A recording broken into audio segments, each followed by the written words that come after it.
Amidst the raining fireballs, the lizardmen charge forward. The skeleton warriors get ready to confront the oncoming monsters. Lin Moyu commands the skeletons to charge and the skeletons lunge forward. The skeletons then begin slicing up the monsters. Lin Moyu uses the corpse explosion, causing the dead corpses to explode and resulting in a massive outburst of fire all around. With this, Lin Moyu's score goes up by 600 points at once, shocking the examiners once again. The examiners start to wonder if Lin Moyu's profession surpasses even the legendary classes with such immense power. Meanwhile, back on the battlefield, Lin Moyu senses the aura of death has increased and realizes Phase 2 might be starting. He can see at least 40 beastman packs scattered all around the place. The beastmen consist of archers and warriors, all at level 16, but Lin Moyu isn't worried in the slightest. An examiner claims that only one profession from a century ago passed Phase 3 in the campaign space and believes Lin Moyu, being so powerful, might achieve this feat. Shenfeng thinks Lin Moyu might awaken his talent now and believes it would be beneficial for mankind, as professions with dual talents are 1 in a million.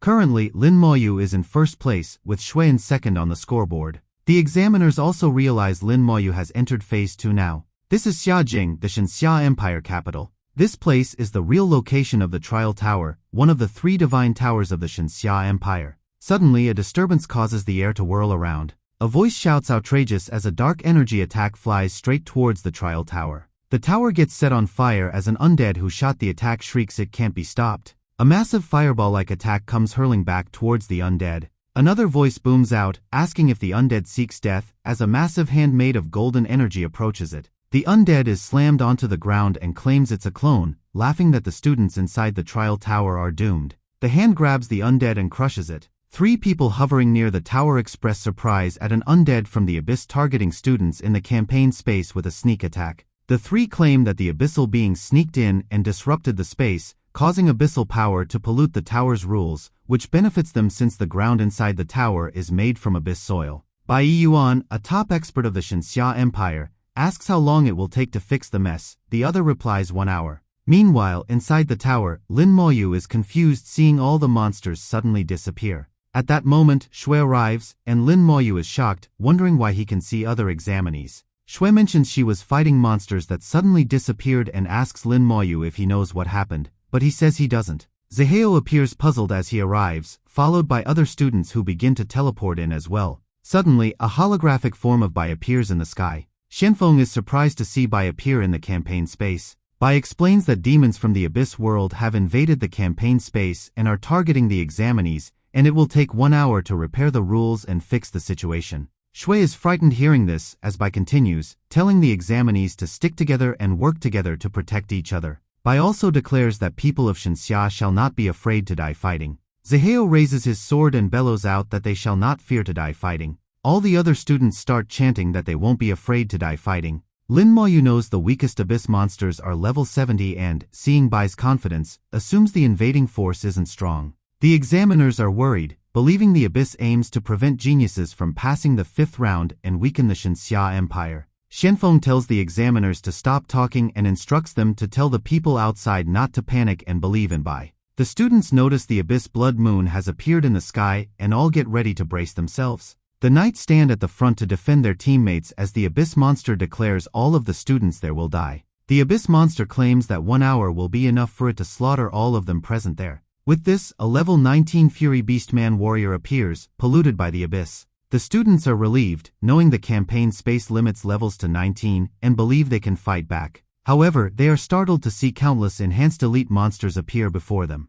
The Abyss monster taunts the students, noting there's a monster for each of them. Yahello is unsure if they can win, struggling even to lift his own blade. A girl who seems to have stolen Wolverine's claws looks focused, is ready to fight. Lin Moyu silently follows his skeleton warriors, who have already charged forward. Shui tells Lin Moyu to come back, reminding him there are over 19 enhanced elite monsters ahead. She starts following Lin Moyu despite his insistence that she go back, firmly refusing to leave. Annoyed, Lin Moyu tells Shui to do as she pleases, while the other students watch, puzzled by his actions. The students see Lin Moyu summoning the undead and charging forward, and wonder if they should assist him. And they all decide to join Lin Moyu and follow after him. Some of them refuse to cower from the battle or fear death. The Abyss monster laughs at Lin Moyu's bravery and, seeing him advance, offers him the chance to become the Demon King's slave. The Abyss monster tells Lin Moyu to seriously consider the offer as Lin Moyu silently continues forward. A while later, Lin Moyu thinks it will be the perfect distance for the corpse explosion to work perfectly. Seeing Lin Moyu suddenly stop, the students following him are puzzled.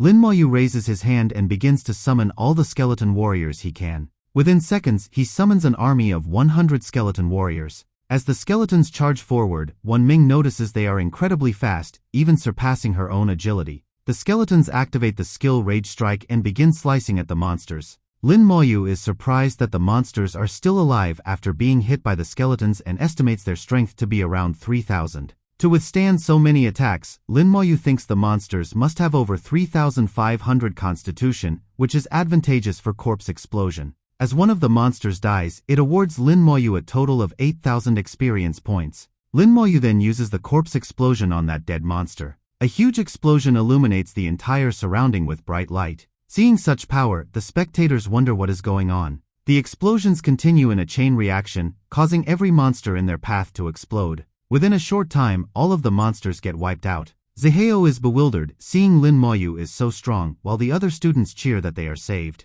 Meanwhile, the Abyss monster shrieks in disbelief, declaring its anger and vowing to kill Lin Moyu and eat his flesh. Suddenly, countless more monsters emerge as the Abyss monster laughs, claiming all the students will die now. Lin Moyu looks up and sees the Abyss monster who has been talking till now. A skeleton gets on its knee and flings a dead monster upwards. Lin Moyu leaps upwards after the monster's corpse as the Abyss monster curses him, demanding to know what he is doing. Once a little higher, Lin Moyu uses the corpse explosion. He also uses the soul blaze on the Abyss monster, who shrieks in pain, shouting it will kill Lin Moyu. Lin Moyu is surprised to find the Abyss monster still alive and attacks it again with soul blaze, causing the monster to bellow in pain. With this, Lin Moyu lands on the ground, telling the injured Abyss monster it's his price for invading. Meanwhile, hovering near the trial tower, the old man gets a shock. He notices that the power of the Abyss is getting weaker. The shadowy figure asks if everyone in the tower is dead, but the old man replies that he still senses many people, suggesting the Abyss monster might be injured. Bai tells the old man to say such things earlier, expressing that he was worried for nothing. Since no one can enter the battle space, Bai wonders who could have injured the Abyss monster. The Abyss monster bellows that it will kill Lin Moyu and orders the remaining monsters to charge at him. A monster turns around at the order, leaving a guy it was about to kill alive. Lin Moyu notices that his corpse explosion has leveled up, increasing its radius to 20 meters and dealing 150% damage. He turns around, sees the charging monsters, and decides it's the perfect time to test the upgraded skill. Lin Moyu successfully levels up as he slaughters all the monsters with the corpse explosion skill. The other students are a mix of awe and shock as Lin Moyu defeats all the monsters alone, saving them in the process. As half a dozen monster corpses fly towards the Abyss monster, Lin Moyu is certain it can't escape now. The Abyss monster bellows that it will always remember Lin Moyu and seek revenge when he enters the Abyss. Lin Moyu uses the corpse explosion to blow up the Abyss monster. With the Abyss monster's defeat, the battle space returns to normal. Outside the trial tower, the old man successfully eradicates the Abyss's consciousness from the tower. He mentions that the battle space is being restored as Bai asks about the kids. The old man claims that the kids are safe with no casualties. Bai then suggests they teleport back to the kids and find out what actually happened there. Concerned, Shui asks Lin Moyu if he is okay, and he assures her that he is fine. Bai's face appears in the sky, announcing that the abyssal power is gone. The students will return to their original testing site, and the exam results will be announced later. Shui notes that without Moyu, they wouldn't have managed to handle those monsters. As the students are teleported out, the announcer declares the exam over and instructs them to wait for the final score evaluation. Xianfeng reveals that the main combat exam results include points and evaluations, with the evaluations given directly by the Empire's high-ranking officials. Xianfeng wonders about the events inside the battle space and looks forward to seeing how Lin Moyu is evaluated. Upon inspection, Bai finds out what happened inside the space battle. Bai admits he didn't expect Lin Moyu to turn the tide alone and, noting Moyu's calm and decisive battle demeanor, believes he has the potential to become a top-tier expert. He points out that this year's evaluation is tough, as students who fled can't be relied on, but he's confident Moyu's evaluation will be excellent. The final evaluation is displayed for everyone to see, with Lin Moyu listed first. The principal cheers in excitement, seeing his student is the top scorer in the province. Shui congratulates Lin Moyu for topping the exam and Lin Moyu thanks her. Shui is surprised to see Lin Moyu smiling and tells him to smile more often. Shui receives the second place, which makes the principal even more proud and happy. Feng Xiu and Zhou Mei earn third and fourth positions with excellent evaluations, while Wang Zihao gets fifth with a poor evaluation. Seeing his poor evaluation, Zihao gets enraged, realizing even top 20 high-tier academies won't accept him now. He begins shouting out loud, claiming he gave it all and this isn't fair. Suddenly, the voice declares that Zihao just violated the rules and expels him on the spot. The voice announces to the public that this year's top scorer is Mo Yu. Yang, along with the other students from the academy, begins cheering with joy. The voice then tells the cheering students to be silent and reveals that an imperial order has just arrived. According to the order, Lin Moyu is announced this year's national exam top scorer, which shocks everyone present there. The principal, sweating and in disbelief, wonders if he is being pranked. But he quickly bursts into tears of joy, thrilled that his student is the national top scorer. The people present are all pleased and begin praising Mo Yu's skills. Wan Ming and Feng Xin congratulate Lin Mo Yu and thank him for saving them. Lin Mo Yu shakes Feng Xiu's hand, downplaying his actions, while Feng Xiu hopes to meet him at Jing Academy and treat him to a meal. Lin Mo Yu simply replies, "Okay," prompting Shui to mention that Lin Mo Yu doesn't talk much and that they've exchanged only 10 sentences so far. But Lin Mo Yu corrects Shui, saying it's actually been 26 sentences. Shui looks embarrassed while the two snigger. Later that day, Lin Mo Yu is at his home and he is looking at the photo as he tells his grandma he became the national top scorer. A knock at the door makes Lin Mo Yu turn around. Opening the door, Lin Mo Yu sees the principal and asks why he is there. Lin Mo Yu gets nervous as he feels the terrifying aura of someone standing next to the principal. Looking threatened, Lin Mo Yu quickly summons a skeleton warrior. Bai smiling praises Mo Yu's reaction speed. Recognizing Bai, Lin sincerely bows and greets him.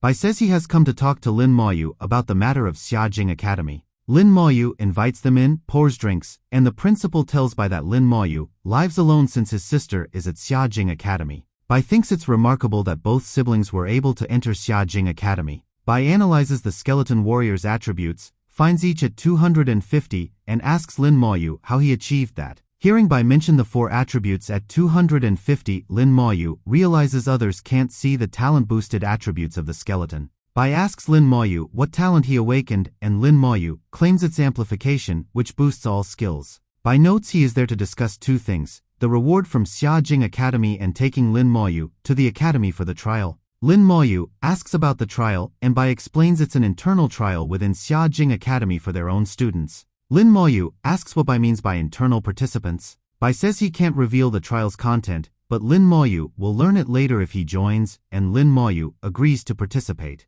With a short laugh, Bai decides to hand over the rewards to Lin Mo Yu as the national topper. The first reward is 100,000 points in addition to his exam score, as within the academy, points are worth more than gold. The second reward is 1 primary scroll and 1 intermediate scroll. The third item is based on Lin Mo Yu's performance in the battle space, which is a qualification to enter the Divine Summoner Tower once. Lin Mo Yu says he understands. Bai stands up, tells Lin Mo Yu to tidy up, and offers to take him to Jing Academy. A while later, Lin Mo Yu and Bai prepare to teleport to the academy while the principal wishes Lin Mo Yu good luck. In less than a second, Lin Mo Yu and Bai materialize right outside Xiajing Academy. Bai reveals that the gate is not only an entrance but also a weapon, and anyone who tries to enter forcefully pays a huge price. Bai takes Lin Mo Yu to a residential area, tells him to rest there for the day, and says he will return to guide him tomorrow. A student wonders what Lin Mo Yu's identity might be, as Bai himself received him personally. That student smilingly asks Lin Mo Yu where he would like to stay. He explains that there are various accommodation options, such as 4-person, 2-person, and single-room dormitories, with significant price differences.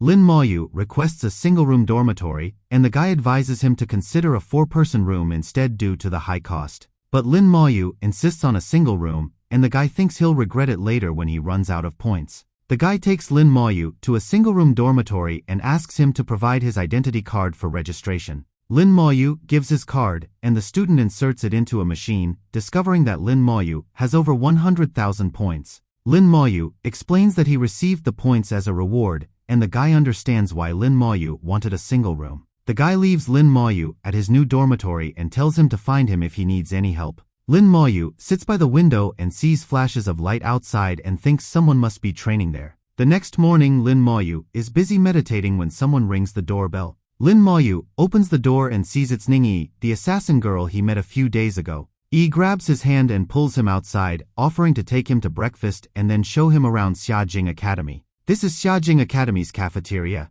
Lin Moyu tries to pay for the breakfast with his points, and seeing this, Yi informs him one can use coins to pay as well. Lin Moyu claims he only has points and no coins, and Yi tells him to ask if he hasn't any and advises him not to waste points that are difficult to earn. As Lin Moyu pays with points, Yi sees his total balance on the machine. Agape, Yi's food drops from her mouth as she shrieks in bewilderment at how many points Lin Moyu has. Yi then reminds Lin Moyu never to use points where coins are accepted, even if he has plenty of points. Lin Moyu gives Yi a core of the Goblin King, and taking it, Yi exclaims it's beautiful. Yi tells Lin Moyu that the core is very valuable and can be traded for at least 1 million coins, and asks if he really wants to give it to her. Lin Moyu agrees he wants to give it to her, and looking very happy, Yi thanks him. Yi then gives Lin Moyu a tour of the academy, showing him around different places and halls. A while later, they go to the Academy Affairs office and complete all the enrollment procedures for Lin Moyu. Lin Moyu notices his sister's information is missing, and Yi explains it might be due to a confidential mission or because she joined another college.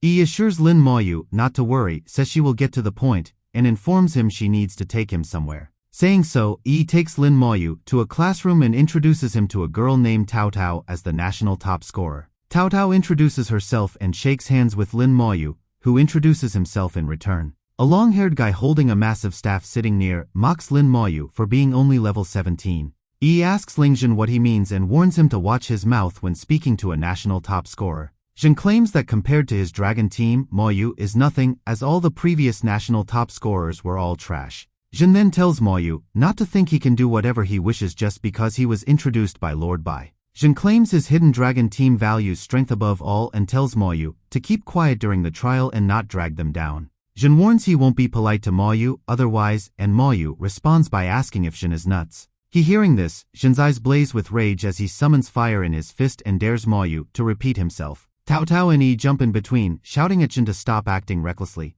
Jin snarls his teeth but agrees to be considerate for Tao Tao. With this, Jin walks away, and Tao Tao tells Moyu to return tomorrow so she can explain more about the trial. Yi tells Moyu they should go now to buy things and make preparations. Tao Tao acknowledges Jin's grievances and tells him not to let personal feelings affect the trial, while Jin says he just wanted to see what kind of person Moyu is to replace his brother. Tao Tao points out that since Moyu is the national top scorer, it means he must have done something extraordinary. Meanwhile, on the way, Yi tells Moyu not to quarrel with Jin and suggests they go and buy some potions and communication devices. Moyu asks Yi to help with the purchase, and she tells the shopkeeper they need 10 red and blue potions each and 1 communication device. Moyu puts the communication device on his wrist, and blushing, Yi says she can now bother him anytime she wants. With a smile, Yi suggests they should become friends first, and Moyu agrees. Yi walks Moyu to his room, waves goodbye, and says she will see him the next day. Inside his room, Moyu grabs onto the primary skill scroll and mutters, "Use." The scroll opens, and Moyu receives a new skill, Slow Curse, which reduces enemy speed by 50% for 10 minutes. He finds this skill to be amazing. With the new skill, Moyu's skills can now be categorized into summoning, attacking, and curse series. Moyu hopes to learn more powerful skills in the future. The next morning, Yi calls Moyu and tells him to wake up and come downstairs for breakfast. When the team is gathered, Tao Tao tells them not to wander aimlessly after they teleport, while Jin warns Moyu not to slow them down. Tao Tao gives an annoyed look at their quarrel, tells them to settle their conflicts later, and suggests they introduce themselves. This is Miao Yu, level 20, Elf Elder, and this is Duan Gao, level 20, Diviner. Jin lazily introduces himself as level 21 Warlock. Tao Tao introduces herself as a level 23 Elf Knight, and Moyu introduces himself, followed by Yi's introduction. Tao Tao mentions that in this trial, they all need to unite and not blame others or be rude. When all of them are ready, they begin to teleport. They all teleport outside the Divine Xia Tower, which Moyu sees as floating in the sky.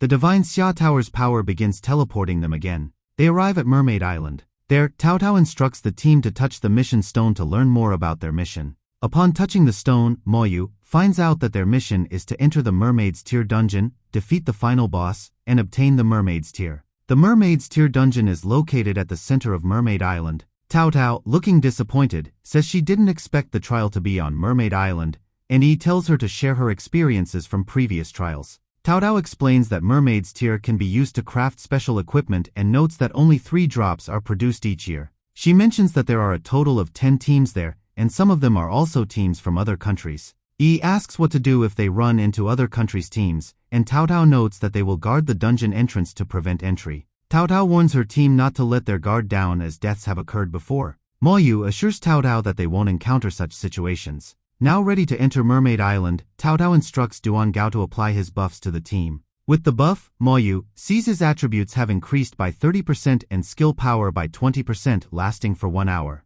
Mo Yu then summons a skeleton, wondering if these buffs will apply to it as well. Duan Gao and Miao Yu are both startled seeing the undead, while Yi tells them not to worry. Mo Yu asks Duan Gao to give his buffs to the skeleton as well, and Duan Gao agrees. But Duan Gao says his skills can't be applied to the skeleton. Seeing the skeleton can't be buffed, Jin gives Mo Yu and the skeleton a long, dismissive stare.